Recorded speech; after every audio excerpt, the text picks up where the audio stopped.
తనయులా అన్ని రీతులా ఆదరించగా తండ్రి పంపిన దేదీప్యమాన పరలోక స్వరం బలమును పెంచే శుద్ధాత్మ స్వరం దేదీప్యమాన పరలోక స్వరం బలమును పెంచే శుద్ధాత్మ స్వరం కృపాస్వరము కృపాస్వరము కృపాస్వరము కృపాస్వరము కృపాస్వరము కృపాస్వరము కృపాస్వరము కృపాస్వరము. రండి, దేవుడు చేయు అద్భుత కార్యములను చూడండి. జీసస్ గ్రేస్ టెంపుల్ వారి స్వస్థత ప్రార్థనలు. మీరు సమస్యలతో బాధపడుచున్నారా? మీరు దీర్ఘకాల వ్యాధులతో ఉన్నారా? మీకు ఆర్థిక ఇబ్బందులా? మీరు సంతానం లేక ఉన్నారా? ఉద్యోగము లేక బాధపడుచున్నారా? మీరు ఆత్మీయతలో అభివృద్ధి పొందాలనుకుంటున్నారా? అయితే రండి. ప్రతి బుధవారం ఉదయం 10 గంటల నుండి మధ్యాహ్నం 1 గంట వరకు తైల అభిషేక స్వస్థత ప్రార్థనలు జరుగును. మనం అందరం కలిసి ప్రభువును మహిమపరుద్దాం. బుధవారములలో పాల్గొని ఎంతో మంది మేలు పొందుతున్నారు కనుక మీరు రండి. దైవజనులు మీ కొరకు ప్రార్థించెదరు. మా address pastor Mallisetti Moses, Jesus grace temple, ASHA function hall road, Patamata, Vijayawada 10. Cell 9392871234. రండి, ప్రభువు చేయు అద్భుత కార్యములను చూడండి. జీసస్ గ్రేస్ టెంపుల్ వారి స్వస్థత ప్రార్థనలు. మీరు సమస్యలతో బాధపడుచున్నారా? మీరు దీర్ఘకాల వ్యాధులతో ఉన్నారా? మీకు ఆర్థిక ఇబ్బందులా? మీరు సంతానం లేక ఉన్నారా? ఉద్యోగము లేక బాధపడుచున్నారా? మీరు ఆత్మీయతలో అభివృద్ధి పొందాలనుకుంటున్నారా? అయితే రండి. ప్రతి బుధవారం ఉదయం 10 గంటల నుండి మధ్యాహ్నం 1 గంట వరకు తైల అభిషేక స్వస్థత ప్రార్థనలు జరుగును. మనం అందరం కలిసి ప్రభువును మహిమపరుద్దాం. బుధవారములలో పాల్గొని ఎంతో మంది మేలు పొందుచున్నారు కనుక మీరు రండి. దైవజనులు మీ కొరకు ప్రార్థించెదరు. మా address pastor Mallisetti Moses, Jesus grace temple, ASHA function hall road, Patamata, Vijayawada 10. Cell 9392871234. రండి, ప్రభువు చేయు అద్భుత కార్యములను చూడండి. జీసస్ గ్రేస్ టెంపుల్లో ప్రతి ఆదివారం ఉదయం 7 గంటల నుండి 9:30 వరకు బలమైన వర్తమానముతో శక్తివంతమైన ఆరాధన జరుగును. మీరు ఏ విధమైన సమస్యలతో ఉన్నా దైవజనులు మీ కొరకు ప్రత్యేకంగా ప్రార్థించెదరు. మనమందరము కలిసి ప్రభువును ఆరాధించి మహిమపరుద్దాం. అలాగే ప్రతి బుధవారం ఉదయం 10:30 నుండి 12:30 వరకు తైలాభిషేక స్వస్థత ప్రార్థనలు జరుగును. 7 బుధవారములు పాల్గొని అనేకులు స్వస్థత మరియు అనేక సమస్యల నుండి విడుదల మరియు ఆత్మీయ మేలులు పొందుచున్నారు. మీరు తప్పక పాల్గొనండి. దైవజనులు మీ కొరకు ప్రత్యేకంగా ప్రార్థించెదరు. మా address pastor Mallisetti Moses, Jesus grace temple, ASHA function hall road, Patamata, Vijayawada. Cell number 9392871234. మీ అందరికీ వందనాలు. కృపాస్వరం అనే ఈ టీవీ కార్యక్రమం ద్వారా మీ అందరినీ కలుసుకోవడం మాకెంతో సంతోషంగా ఉంది. ఇప్పుడు దైవజనులు మా నాన్నగారైన మల్లిశెట్టి మోజెస్ గారు దైవవర్తమానం అందించెదరు. అందరూ విని ఆత్మీయ మేలులు పొందండి. యేసుక్రీస్తు పరిశుద్ధ నామమును బట్టి కృపాస్వరం టీవీ ప్రేక్షకులైన మీ అందరికీ కూడా మా ప్రత్యేకమైన వందనాలు. మీరందరూ కూడా బాగున్నారు కదా?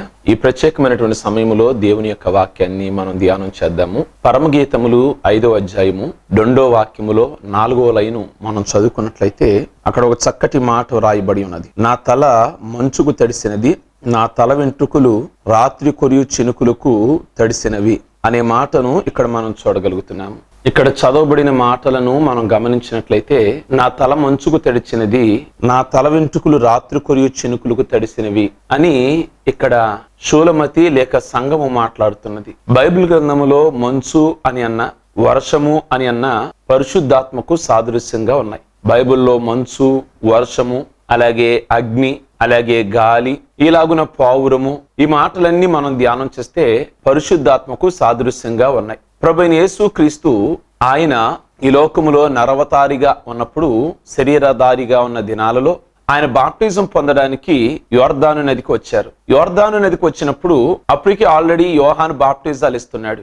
ఇస్తుంటే యేసుప్రభు వారు కూడా ఆ బాప్టిజం పొందడానికి ఆ క్యూలో నిలబడినప్పుడు యేసుప్రభు వారు తీసుకోవడానికి వంతు వచ్చినప్పుడు యోహాను ఒక్కసారి చూచి, నేను నీకు బాప్టిజము ఇవ్వడం ఏమిటి అని అడుగుతాడు. వాస్తవానికి యేసుక్రీస్తుకు బాప్టిజం అవసరం లేదు కదా. పాపం చేసిన వారు మారు మనసు కొరకు, పాప క్షమాపణ కొరకు బాప్టిజం కావాలి. యేసుక్రీస్తు ఏ పాపము చేయలేదు. ఆయన జన్మతః కర్మతః పాపం లేనివాడు. అయినప్పటికీ కూడా యేసుక్రీస్తు బాప్టిజం పొందడానికి గల కారణము మనందరి కొరకు మాదిరిగా ఉండడానికి ఆయన బాప్టిజం పొందారు. యోహానుతో చెప్పారు, నీతి యావత్తు ఇలాగున జరగనివ్వు అని ఆయన బాప్టిజం పొందారు. పొందినప్పుడు ప్రియ దేవుని బిడ్డలారా, మరి యేసుప్రభు యోర్దాను నదిలో మునిగి ఆయన ఒడ్డుకు వస్తుండగా ఆయన భుజము మీద పావురము వ్రాలినట్లుగా మత్తయి సువార్త 3వ అధ్యాయములో మనం 15-16 వచనాలు మనకు కనబడుతూ ఉంటాయి. అనగా యేసుప్రభు ఫస్ట్ ఆయన నీటి బాప్టిజం పొందారు, తర్వాత పరిశుద్ధాత్మ అభిషేకాన్ని పొందారు. యోహాను చెప్తూ వచ్చాడు,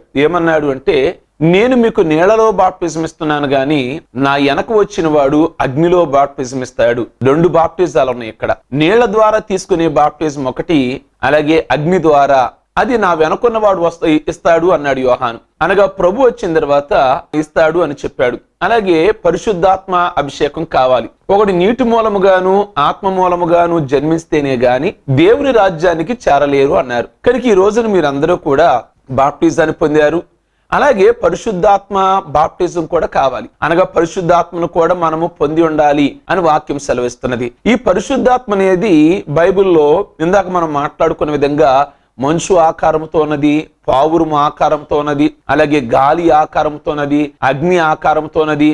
ఇలాగున అనేకమైనటువంటి విధాలుగా మనకి పరిశుద్ధాత్మ దేవుడు బైబిల్ గ్రంథంలో మనకు కనబడుతూ ఉంటాడు. బైబిల్లో మనం ధ్యానం చేసినప్పుడు ఈ ఆది కాండము 8వ అధ్యాయము 11వ వాక్యములో ఒక మాట వ్రాయబడి ఉన్నది. ఆనాడు నోవాహు కాలములో నోవాహు తన 3 కుమారులను, తన 3 కోడలను, వీరి భార్య భర్తలు 80 నోవాహు ఆ ఓడలోకి వెళ్లారు. అనగా దేవుడు చెప్పాడు, జలప్రలయం రాబోతుంది, మీరు ఓడను తయారు చేసుకోండి, ఓడలో ఉండండి అని ప్రభు చెప్పారు. అయితే ఎవ్వరూ కూడా నోవాహు మాట వినలేదు. కేవలము నోవాహు, తన భార్య, తన 3 కుమారులు, తన 3 కోడలు మాత్రమే, 80 మాత్రమే ఆ ఓడలోనికి ప్రవేశించారు. అయితే ఎవ్వరూ కూడా ప్రవేశించలేదు. అయితే జంతువులలో గాని లేక ఆకాశ పక్షులలో గాని దేవుడు ప్రతిదాన్ని కూడా ఆడ మగ అనే దానిని ఓడలోనికి ఎక్కించమన్నారు. ఎక్కించిన తర్వాత ఆ ఓడని క్లోజ్ చేసిన వాడు దేవుడే. ఎందుకంటే ఒకవేళ నోవాహు గనక దాని తలుపు గనక వేసినట్లయితే, ఒకవేళ జలప్రళయం వచ్చిన తర్వాత ప్రజలు ఏమైనా తలుపు బాస్తే నోవాహు తీస్తాడనుకున్నాడేమో. కనుక ఆ డోర్ క్లోజ్ చేసిన వాడు దేవుడే. అందుకే యెషయా గ్రంథములు అంటాడు, ఆయన గనక తలుపు వేస్తే తీయగలిగిన వాడు ఎవ్వరూ కూడా లేరు, ఆయన ద్వారం గనక తెరిస్తే మూయగలిగిన వాడు ఎవ్వరూ కూడా లేరు. కనుక దేవుడే నోవాహు ఓడను క్లోజ్ చేశాడు. ఆ డోర్లన్నీ కూడా క్లోజ్ చేశాడు. ఇప్పుడు జలప్రళయము రావటం ప్రారంభించింది. ఎప్పుడూ కూడా ప్రపంచంలో కని విని ఎరగని రీతిలో, అనగా నోవాహు కాలం ముందులో ఇంత జలప్రళయం ఏనాడు కూడా ఎప్పుడూ కూడా ఎవరు చూచి ఉండలేదు. బైబిల్లో ఉన్నది కదా, ఆకాశ తూములను తెరిచాడట, భూమి యొక్క అగాధాలను తెరిచాట, పైనున్నటువంటి వాటరు కిందన్నటువంటి వాటర్ చేత ఇది ఎంతకాలం వచ్చింది అంటే 40 రాత్రులు 40 పగళ్ళట. వర్షము ప్రచండమైన వాయువు, 40 రాత్రులు 40 దినాలు ప్రచండ వర్షము కురవగా ఈ ఓడ వెళ్లి అరారత్ పర్వతం మీద ఆగగా 150 దినాలు భూమి మీద నీళ్లు నిలిచినాయి. ఆ తర్వాత ఈ నీళ్లు ఇంకినియో లేదో మరి నోవాహుకు తెలియదు గనక నోవాహు ఓడ వెళ్లి అరారత్ అనే పర్వతం మీద ఆగింది గనక నోవాహు పంపిస్తున్నాడు. కనుక ఏం చెయ్యాలి, నీళ్లు ఇంకినియో లేదనని ఓడ కిటికీలో నుండి ఒక కాకిని పంపిస్తాడు. ఆ కాకి మరలా తిరిగి రాదు. కనుక తర్వాత ఒక పావురాన్ని పంపించాడు, నల్ల పావురాన్ని పంపిస్తే దానికి ఎక్కడ చోటు లేనందువల్ల అది తిరిగి వచ్చేస్తుంది. మళ్ళా 7 దినాలు ఆగిన తర్వాత మరలా అదే నల్ల పావురాన్ని పంపిస్తే అది వచ్చేటప్పుడు ఒలీవ మొక్కని తీసుకొస్తుంది. గమనించండి ఇక్కడ, అనగా ఫస్ట్ వెళ్ళినప్పుడు ఆ పావురానికి ఒలీవ మొక్క తీసుకురాలేదు. కారణం అది నీళ్లలో ఉన్నది గనక ఒలీవ మొక్క అది తీసుకురాలేకపోయింది. తర్వాత ఒలీవ మొక్కను తుంచి నోవాహుకి తీసుకొచ్చింది. అనగా శుభ సమాచారము తీసుకొచ్చింది పావురం. ఒలీవ మొక్క మీద పావురం ఏ విధంగానైతే వ్రాలిందో గమనించండి. ఆ ఒలీవ మొక్క అనగా ప్రభువైన యేసుక్రీస్తు, పావురము అనగా పరిశుద్ధాత్మకు సాదృశ్యం. అలాగే యోర్దాను నదిలో మునిగి యేసు ప్రభువారు ఒడ్డుకొచ్చిన తర్వాత ఆయన భుజం మీద పావురం ఎలా వాలిందో ఈ రోజున ఒలీవ మొక్క మీద కూడా అలాగే పావురము వాలింది. కనుక ఎప్పుడైతే తీసుకొచ్చిందో నోవాకి కాస్త అర్థమైంది విషయం. నీళ్ళు ఇంకిని కాబోలు. లాస్ట్ టైము పావురం తిరిగి వచ్చేసింది గనక అంటే నీళ్లు ఇంకా భూమి మీద ఉన్నాయి అని అర్థము. ఇప్పుడు నీళ్లు ఇంకిని కాబోలు, అందుకే ఒలీవ మొక్క తీసుకొచ్చింది అని ఒక శుభవార్తను తీసుకొచ్చింది. ఏది అంటే పావురము, అనగా పరిశుద్ధాత్మ దేవుడు మనకు పావురులాగా కూడా కనబడ్డాడు. ఆ పావురం గనక మనకు వస్తే మనము శుభవర్తమానమును మనం వినగలం. ప్రియ దేవుని బిడ్డలారా, కనుక మంచు అని అన్న లేక పావురము అన్న పరిశుద్ధాత్మకు గుర్తుగా మనకు కనబడుతున్నాయి. యేసుక్రీస్తు ఏ విధముగానైతే ఆయన నీటి బాప్తిస్మమును పొంది పరిశుద్ధాత్మను పొందుకున్నాడో, పావురములాగా దిగివచ్చిందో, అలాగే ఒలీవ మొక్క మీదకి ఏ విధంగా అభిషేకం జరిగిందో, ఈ రోజున మనము కూడా బాప్తిజం పొందిన మనము అభిషేకించబడాలి. అనగా పరిశుద్ధాత్మ మన అందరికీ కూడా కావాలి. యోహాను చెప్పినట్లుగా, నేను నీళ్లలో బాప్టిజం ఇస్తున్నాను, నా వెనక వచ్చిన వాడు అగ్నిలో మీకు బాప్టిజం ఇచ్చును అన్నాడు. మరో మాట అన్నాడు. ఏమన్నాడు అంటే, ఒకడు నీటి మూలముగాను ఆత్మ మూలముగాను జన్మిస్తేనే గాని అతను దేవుని రాజ్యానికి చేరగలడు అన్నాడు. కనుక ఈ రోజున చాలా మంది నీటి బాప్టిజం పొందుతున్నారు, చాలా సంతోషము. అలాగే ఆత్మ మూలముగా కూడా బాప్టిజం పొందాలి కదా, అనగా అగ్ని ద్వారా కూడా బాప్టిజం పొందాలి కదా. పరిశుద్ధాత్మ పావురములాగా మన మీదకి దిగి రావాలి కదా, అనగా మనసు మన మీదకి రావాలి కదా. ఇందాక 5:2 పరమగీతాలలో చదువుకున్నట్లుగా నా తల మంచుకు తడిచినది అని అంటుంది. కనుక మంచు అనగా పరిశుద్ధాత్మ మన అందరికీ కూడా అవసరమై ఉన్నది కదా. ప్రియ దేవుని బిడ్డలారా, ఈ మాటలను మనం జ్ఞాపకం చేసుకుంటే బైబిల్ గ్రంథములో నిర్గమాకాండములో 16వ అధ్యాయము 13వ వాక్యములో ఒక మాట ఉన్నది. ఇశ్రాయేలీలు ఐగుప్తు దేశం నుండి వస్తూ ఉంటారు. ఐగుప్తు దేశం నుండి వస్తూ ఉండగా వాళ్ళకి ఆహారము కావాలి. ఆహారము కావలసి వచ్చినప్పుడు దాదాపుగా 40 ఏళ్ళు నడిచారు అరణ్యంలో. మరి వారికి ఆహారం ఎలాగునా? ఒకవేళ ఐగుప్తు దేశంలో ఏమైనా తెచ్చుకున్నా అది ఎన్ని రోజులు ఉంటుంది ఆహారము? ఒక 2 రోజులు, ఒక వారం, ఒక నెల ఉంటుంది. వీళ్ళు చేసింది నెల ప్రయాణం కాదు కదా. దాదాపుగా 40 ఏళ్ల పాటు అరణ్యంలో నడిచారు. అరణ్యములో ఏ విధమైన హోటల్స్ ఉంటాయి? ఏ విధమైనటువంటి మరి సరుకులు తీసుకొచ్చిన వారు వండుకుంటారు? వారికి డబ్బులు ఎక్కడై? కనుక సర్వశక్తి కలిగిన దేవుడు ఇశ్రాయేలుని ప్రేమించి, అందుకే అంటాడు కదా, ఇశ్రాయేలు నీ భాగ్యం ఎంత గొప్పది అంటాడు ద్వితీయోపదేశకాండంలో. నిజంగా ప్రపంచంలో ఎన్ని దేశాలు ఉన్నా గానీ ఇశ్రాయేలు దేశానికి కలిగిన ధన్యత ఏ దేశానికి కూడా కలగలేదు. కారణం 40 ఏళ్ల పాటు వారు కిచెన్ లోకి వెళ్లకుండా, వంటగదిలోకి వెళ్లకుండా కేవలం దేవుడే వారిని పోషించినట్లుగా మనం చూడగలుగుతున్నాం.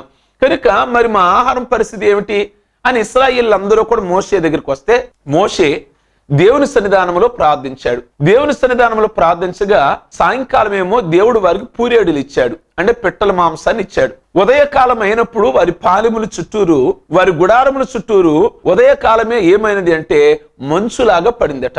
ఆ మంచు ఎగిరిపోయిన తర్వాత కొత్తిమీర గింజల్లాగా ఉన్నది.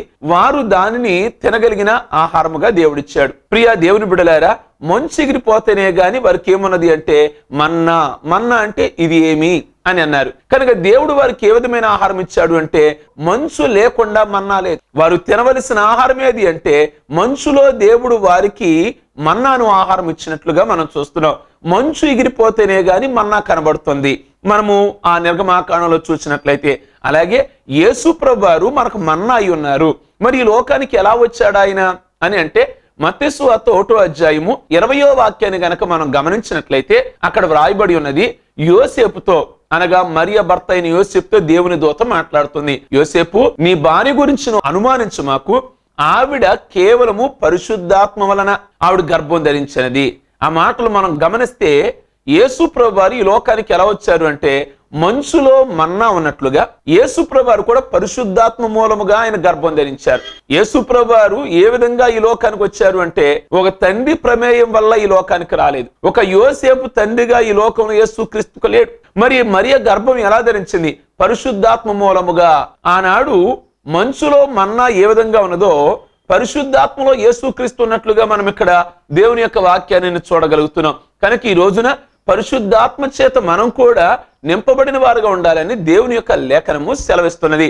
అలాగే మనం బైబిల్ గ్రంథంలో చూస్తే యోబు గ్రంథము 29వ అధ్యాయము 19వ వాక్యాన్ని గనక మనం చదవగలిగినట్లయితే అక్కడ యోబు ఒక మాట మాట్లాడుతున్నాడు. ఏం మాట్లాడుతున్నాడు అంటే, నా కొమ్మల మీద మంచు ఉన్నది, నా వ్రేళ్ల చుట్టూ కూడా నీరు నిలిచినది అని అంటున్నాడు యోబు. యోబు జీవితంలో చాలా ఆసక్తి కలిగిన మాట మనకు కనబడుతున్నది. నా కొమ్మల మీద అంటే నా తల మీద మంచు ఉన్నది, నా కాళ్ళ చుట్టూరు కూడా ఏమున్నాయి అంటే నీళ్లు ఉన్నాయి అని అంటాడు. అందుకే యోబు జీవితంలో కదలకుండా ఉండడానికి గల కారణము. యోబు జీవితంలో కలిగినటువంటి తొందరలు, యోబు జీవితంలో కలిగినటువంటి ఆటంకాలు, అది గనక ఒక సామాన్యుడు గనక వచ్చినట్లయితే, లేక ఒక లోకస్తుడు గనక వచ్చినట్లయితే ఆ శ్రమలకి ఏనాడో ఆత్మహత్య చేసుకునేవాడు. యోబుకు కలిగినటువంటి శ్రమలు ఒకటి కాదు, రెండు కాదు. తన కూతుళ్ళు చాలా అందగత్తులు, అయితే ఊజు దేశం అంతట్లోనే వాడు చాలా అందగత్తులు, కానీ వాళ్ళు చనిపోయారు. కుమారులు ఉన్నారు, కుమారులు కూడా చనిపోయారు. ఆ షాక్ తిన్నాక ఎవరు ప్రార్థనకు వస్తారు? ఎవరు దేవుని కలిగి ఉంటారు? తన కలిగిన ఆస్తి కొన్ని వేల ఎకరాలు పంట ఒక్కసారితో ఇంటికి వచ్చే పంట అంతా కూడా కాలిపోయింది. అంతేకాదట, తనకున్న పనివారందరూ కూడా, తనకున్న ఇళ్ళన్నీ కూడా ఇక అన్ని కూడా సర్వనాశనం అయిపోయినాయి. ఇల్లు లేదు, వాకిళ్ళు లేదు, కుమారులు లేరు, కుమార్తెలు లేరు, పశువుల మందలు కలిగిన వాడు, అన్ని కలిగిన వాడు. ఊజు దేశంలో ధనవంతుడు ఎవరైనా ఉన్నారంటే యోబు. యోబు తర్వాత ఇంకా మిగతా వారిని లెక్కేసుకోవాలి. అటువంటి ధనవంతుడు ఈ రోజు ఒక దరిద్రుడిగా అయిపోయాడు. ఒక పూట తినడానికి ఆహారం లేకుండా అయిపోయాడు, కట్టుకోవడానికి వస్త్రాలు లేకుండా అయిపోయాడు. కేవలం ఇంట్లో ఉన్న శ్రమలేనంటే ఇంట్లో ఉన్న శ్రమలే కాదు, పిల్లలు చనిపోవడమే కాదు, తన శరీరంగా కూడా అతను వ్యాధిగ్రస్తుడిగా అయ్యాడు. తనకున్న శరీర వ్యాధి కూడా అతనికి ఎంతో ఇబ్బందికరంగా ఉన్నది. అటువంటి సమయంలో మరి యోబు ఒక్క మాట కూడా మాట్లాడలేదు. ఏమన్నాడు అంటే, నా తల మీద మంచు ఉన్నది, నా వ్రేళ్ల చుట్టూరు నీళ్లు ఉన్నాయి అని అన్నాడు. నీళ్లు అనగా దేవుని యొక్క వాక్యం, మంచు అనగా పరిశుద్ధాత్మకి సాదృశ్యంగా ఉన్నది. కనుక నిజంగా దేవుని అభిషేకం యోబు మీద ఉన్నది గనక యోబు వీటన్నిటినీ కూడా ఏమయ్యాడు అంటే తట్టుకోగలిగాడు. ఈరోజు చాలా మంది శ్రమలను తట్టుకోలేక లోకస్తులు చిన్న చిన్న శ్రమలకు ఏమవుతున్నారు అంటే మరి ఆత్మహత్య చేసుకోవటమని, లేక ఉరివేసుకోవటమని, లేక ఏదో ఒక పాయిజన్ తీసుకోవడం అనేది, లేక రైలు కింద తలపెట్టడం అనేది. ఎందుకని? వాళ్ళలాంటి శ్రమలు మనకు లేవా? యోబుకు లేవా అలాంటి శ్రమలు? వీళ్ళందరూ కూడా కలిగి ఉన్న శ్రమల కంటే కూడా యోబు అధికమైన శ్రమలు కలిగి ఉన్నాడు. మరి యోబు ఏ విధమైనటువంటి ఆత్మహత్య చేసుకోలేదు కదా, చనిపోవాలి అని అనుకోలేదు కదా. లాస్ట్ కి అందరూ దూరం అయిపోయారు. భార్య ఉన్నది, ఆ భార్య కూడా ఆవిడ అనుకూలంగా ఏం మాట్లాడలేదు కదా. అలాగే దేవుడు మహిమార్థంగా యోబు మాట్లాడితే ఇంకెందుకయ్యా నువ్వు ఆ విధంగా మాట్లాడతావు, దేవుడు నీకేం మేలు చేశాడు అని ప్రక్కనున్న భార్య కూడా ఆ విధంగా మాట్లాడుతుంది, సపోర్ట్ చేయలేదే యోబుకి. యోబుకు ఒక 3 స్నేహితులు ఉన్నారు. వాళ్ళు యోబు అంటే ప్రాణం ఇస్తారు. కానీ చివరికి యోబును ఆదరిద్దామని వచ్చిన ఆ స్నేహితులు, యోబును బలపరుద్దాం, మన స్నేహితుడు ఈ విధంగా అయ్యాడు, బిడలు చచ్చిపోయి, ఆస్తి పోయి, ఇల్లు లేక ఓ చెట్టు కింద అనాదిలాగా బ్రతుకుతున్నాడు, వెళ్ళి పరామర్శిద్దామని వచ్చారు, మంచితోనే వచ్చారు. కానీ వాళ్ళు వచ్చిన తర్వాత వాళ్ళు వ్యతిరేకస్తులైపోయారే, యోబుని నానా మాటలని వెళ్ళారే, ఆదరిద్దాం అనుకున్నారు. వారి మాటల వల్ల ఊరడగలుగుద్దేమో మన స్నేహితుడైన యోబుకు అనుకున్నారు. ఊరడ కాదు కదా, వాళ్ళ మాటల వల్ల విసుగు చెందిపోయాడు యోబు. కనుక ఇలాంటి పరిస్థితిలో కూడా యోబు ఎక్కడ కూడా కదలలేదు. కారణం ఈ మాటే. 29:19 మీరు చూస్తే, నా కొమ్మల మీద అనగా మంచు ఉన్నది, నా వ్రేళ్ల చుట్టూరు కూడా నీళ్లు ఉన్నాయి. దేవుడులో ఉండగలిగాడు గనక.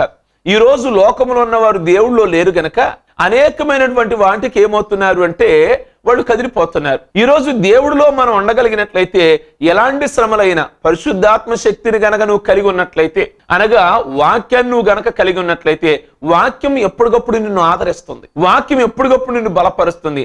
అనేక మంది వేదనలో మందిరానికి వస్తారు, ఆదరణ లేక మందిరానికి వస్తారు. ఆ రోజు వర్తమానం చేత ఆదరించబడి వెళ్ళిన వారు చాలా మంది ఉన్నారు, బలపరచబడి వెళ్ళిన వాళ్ళు ఉన్నారు, చనిపోదాం అని అనుకోని మందిరానికి వచ్చిన వాళ్ళు చాలా మంది. దేవుడు వారితో స్పష్టంగా మాట్లాడగా వాళ్ళు వాక్యంతో ఆదరించబడ్డారు. ఈ వాక్యం లోకానికి లేదు, లోకస్తులకు లేదు, వాళ్ళకి నిరీక్షణ లేదు, వాళ్ళకి ఆధారం లేదు. అందుకే అనేకమైనటువంటి ప్రమాదాలు లేక ఆత్మహత్యలు వాళ్ళు చేసుకుంటున్నారు. యోబు లాంటి శ్రమలు నిజంగా ఎవరికి రావేమో, కానీ నేను నా తల మీద మంచు ఉన్నది, నేను అభిషేకించబడ్డాను, నేను లేక నా వ్రేళ్ల చుట్టూ కూడా నీళ్లు ఉన్నాయి అనగా వాక్యంలో నేను స్థిరంగా ఉన్నా. వాక్యములో గనక నీవు ఉండగలిగితే నువ్వు ఏ శ్రమనైనా గానీ నువ్వు జయించగలుగుతావు. బైబిల్ గ్రంథంలో మనం చూస్తే ఆదికాండము 27:27లో ఈ ఇస్సాకుకి 2 కుమారులు ఉన్నారు. పెద్దవాడైన ఏశావు, చిన్నవాడైన యాకోబు. పెద్దవాడిని అంటాడు తండ్రి, నువ్వు వెళ్ళి ఆహారమును వేటాడిన మాంసాన్ని గనక తీసుకొస్తే నేను దానిని తిని పెద్దవాడ నేను దీవిస్తా, ఇక నేను చనిపోతాను, వృద్ధాప్యానికి వచ్చాను, నా పని అయిపోయింది అన్నాడు. పెద్దవాడు వెళ్లే లోపల చిన్నవాడు ఎక్కడో మొత్తానికి రెడీ చేసి తండ్రికి ఆహారం తీసుకొచ్చాడు. పెద్దవాడు అనుకోని తండ్రి అంటే ఏశావు అనుకోని చిన్నవాడిని దీవించడం ప్రారంభించాడు.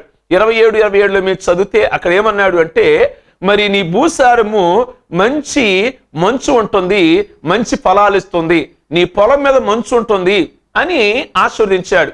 ఆశీర్వదించిన తర్వాత యాకోబు ఆశీర్వాదం తీసుకొని వెళ్ళిపోతాడు. ఈ లోపల ఏశావు వచ్చాడు. ఏశావు వచ్చి తన తండ్రిని అడుగుతాడు. ఏమని అడుగుతాడు అంటే, నా తండ్రి, నేను ఏ విధముగానైనా నన్ను దీవించు, ఆహారం తీసుకొచ్చాను అంటే, తండ్రి అంటాడు కదా, ఇప్పుడే కదరా నేను నిన్ను దీవించాను అంటే, లేదు నేనెప్పుడు వచ్చాను అని అన్నప్పుడు ఏశావుకు అర్థమైపోయింది, ఆనాడు గతంలో నన్ను నా తమ్ముడు మోసం చేశాడు, మళ్ళా ఈ రోజు నేను బయటికి వెళ్ళాక వీడు ఏదో మొత్తానికి చేసి నాకు రావలసిన ఆశీర్వాదాలన్నీ నా తండ్రి ద్వారా మరి కొట్టేస్తుంటాడు అని అనుకొని వెంటనే తండ్రిని అడుగుతాడు. తండ్రి, మోసం జరిగిపోయింది, నీ ఒక్క ఆశీర్వాదమైనా గాని నాకు ఇవ్వాలి అని ప్రాధేయపడతాడు. లేవు నా కుమారుడా అని అంటాడు. ఒక్క ఆశీర్వాదమైనా గాని కావాలి అంటాడు.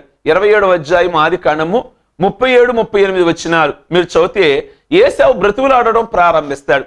బ్రతుకులాడితే లాస్ట్కి ఏమన్నాడు అంటే, నీ భూసారము నా దగ్గర ఒక్కటే ఉన్నది, భూసారము, నీ భూసారము మంచు లేకుండా ఉంటుంది అని అంటాడు.